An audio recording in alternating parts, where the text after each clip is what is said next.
नमस्कार दोस्तों, जय श्री श्याम। तो दोस्तों, आज हम श्याम बाबा की अनसुनी चमत्कारी कहानी की दूसरी जो कहानी है, वापसी का रास्ता, उसके बारे में जानते हैं। तो चलिए दोस्तों, शुरू करते हैं। राजस्थान के एक छोटे से गांव में आरव नाम का एक 16 साल का लड़का रहता था। गांव गरीब था, पर उसका दिल बहुत बड़ा। पढ़ाई में तेज था, लेकिन घर की हालत इतनी खराब कि कई बार स्कूल जाने के लिए चप्पल तक नहीं होती थी। उसकी माँ अक्सर कहती थी, बेटा, श्याम बाबा पर भरोसा रख, उनकी कृपा कभी खाली नहीं जाती। पर आरव अक्सर हंसकर कह देता, माँ, अगर वो सच में चमत्कार करते तो हम ऐसे जी रहे होते। फिर दोस्तों, चमत्कार की शुरुआत होती है। एक दिन आरव शहर जाकर परीक्षा देने निकला। रास्ते में बस खराब हो गई और सुनसान हाईवे पर उसे उतरना पड़ा। आसपास सिर्फ अंधेरा, हवा और डर था। मोबाइल में नेटवर्क भी नहीं। वो परेशान होकर सड़क किनारे बैठ गया। तभी पीछे से घंटी और खड़खड़ाते घोड़े की आवाज आई। आरव मुड़ा तो देखा, एक सफेद घोड़े पर एक नीले पीले कपड़ों में सवार, चेहरे पर तेज लेकिन बेहद शांत मुस्कान वाला व्यक्ति।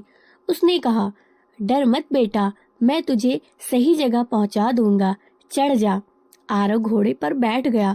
कुछ ही मिनटों में वो उसे सीधा परीक्षा सेंटर के गेट के सामने उतार कर बोला, भाग्य पर नहीं, प्रयास पर भरोसा रख और भगवान पर विश्वास। आरव मुड़ा धन्यवाद करने के लिए, पर घोड़ा और व्यक्ति हवा में गायब हो चुके थे। सीधे सामने एक पोस्टर था, खाटू श्याम बाबा का भजन संध्या आज, और उसी पर वही नीले पीले वस्त्रों में सजा हुआ चित्र। आरव की आंखें फटी रह गईं। तो क्या वो बाबा स्वयं थे? ऐसा आरव ने सोचा। फिर हम बात करेंगे उसकी परीक्षा का चमत्कार। आरव परीक्षा देने बैठा। जो सवाल उसे सबसे मुश्किल लगते थे, वही सबसे आसान लगने लगे। कॉपी लिखते समय उसे लगा जैसे कोई उसके कान में धीरे से जवाब बता रहा हो, और रिजल्ट आया, आरव पूरे जिले में टॉप। गांव वालों ने कहा, ये लड़का तो बाबा का चुना हुआ है। आरव की ऐसे जिंदगी बदल गई। पढ़ाई की स्कॉलरशिप मिली, नौकरी मिली और घर का हर दुख दूर होता चला गया। और आज कई साल बाद जब लोग उससे पूछते हैं, कौन था जिसने तुझे उस रात बचाया, तो आरव सिर्फ मुस्कुरा कर कहता, मैंने अपने श्याम को देखा है। उनके घोड़े की टाप आज भी मेरी जिंदगी की राह दिखाती है।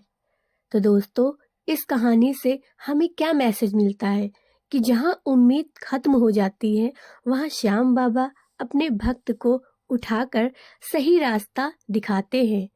उनकी कृपा सिर्फ देखी नहीं जाती, महसूस होती है। दोस्तों, आप सभी को इस कहानी से क्या शिक्षा मिलती है, हमें कमेंट में ज़रूर बताएं। और अगर आप सभी के साथ भी ऐसा कभी कोई भी चमत्कार हुआ हो, तो कृपया करके हमें कमेंट में ज़रूर बताएं और प्रेम से बोले,